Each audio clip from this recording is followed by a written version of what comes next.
Bonjour, je m'appelle le docteur Charles Tiby, je suis gynécologue à Paris et à l'hôpital américain de Neuilly-sur-Seine. Je vais vous parler de l'infertilité et en particulier quand faut-il s'inquiéter.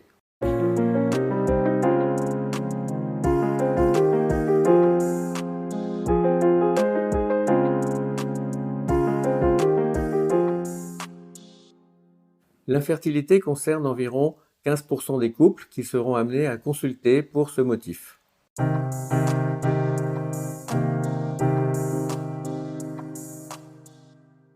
Les taux de conception varient selon l'âge de la femme. À 25 ans, il est de l'ordre de 25% par cycle. À 30 ans, il va être de 20% et à 40 ans, seulement de 5%.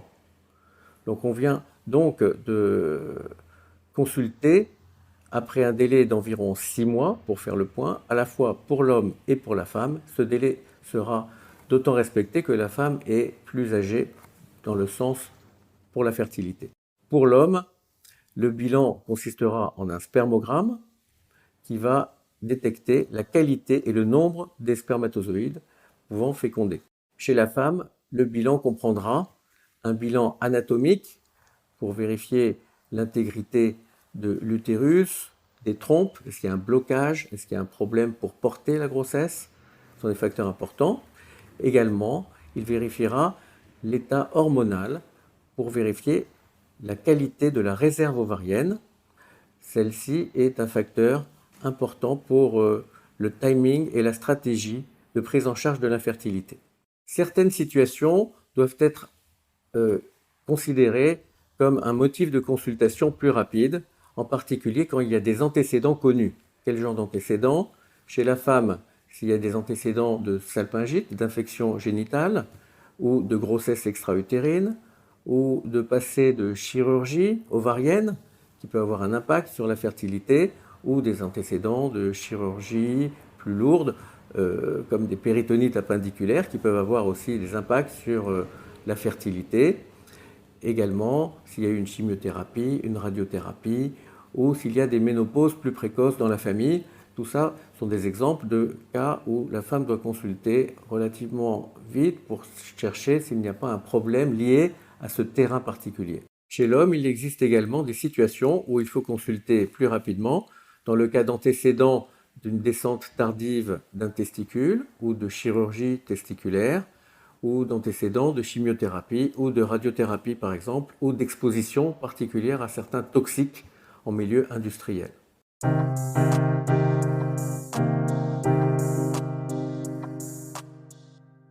Le premier bilan chez la femme comme chez l'homme peut être fait par le gynécologue qui suit la patiente et le couple.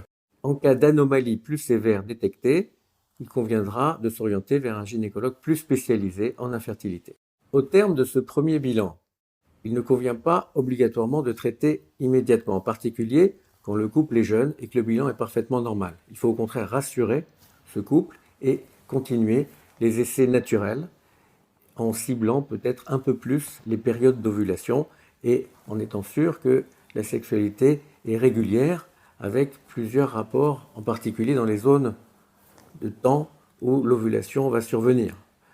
Elle survient en général à mi-cycle, ce qui est facile à détecter pour des femmes qui ont des cycles réguliers.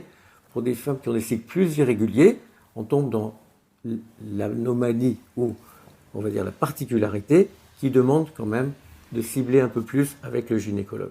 Par contre, dans le cas où le bilan retrouve des anomalies qui empêchent véritablement une conception naturelle, l'on sera amené à médicaliser sans attendre pour traiter ces facteurs ou contourner ces facteurs pour augmenter la fertilité.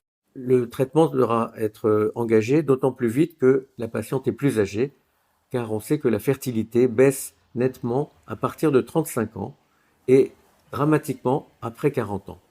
D'où l'importance d'essayer de faire des grossesses avant 35 ans.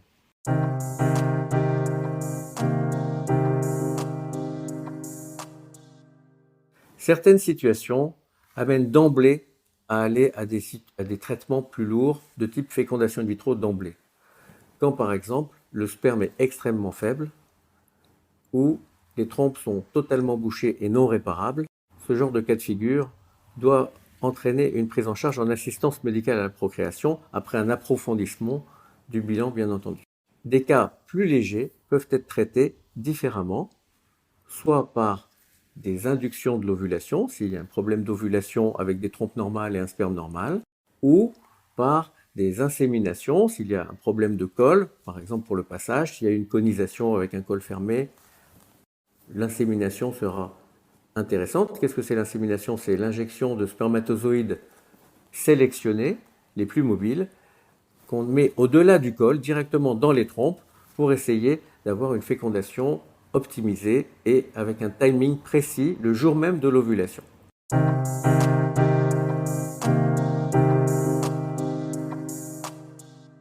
La réserve ovarienne repose sur l'analyse de deux facteurs, le taux d'AMH et le compte des follicules en trop. AMH veut dire hormone antimullérienne. Cette hormone est le reflet du compte des follicules qui sont dans l'ovaire. L'échographie est un autre moyen de retrouver ce compte des follicules. La combinaison d'une AMH faible et d'un compte folliculaire bas, les deux facteurs sont corrélés, doit faire inquiéter, entre guillemets, en particulier si la femme a plus de 35 ans. Si la femme a moins de 35 ans, les chances de grossesse restent quasiment intactes. Après 35 ans, les chances de grossesse diminuent et doivent indiquer une prise en charge rapide en assistance médicale à la procréation. Par ailleurs, une bonne réserve ne peut pas rattraper un âge plus âgé. C'est-à-dire qu'il vaut mieux avoir 30 ans avec une réserve ovarienne plus basse que 40 ans avec une bonne réserve. Les taux de grossesse seront différents.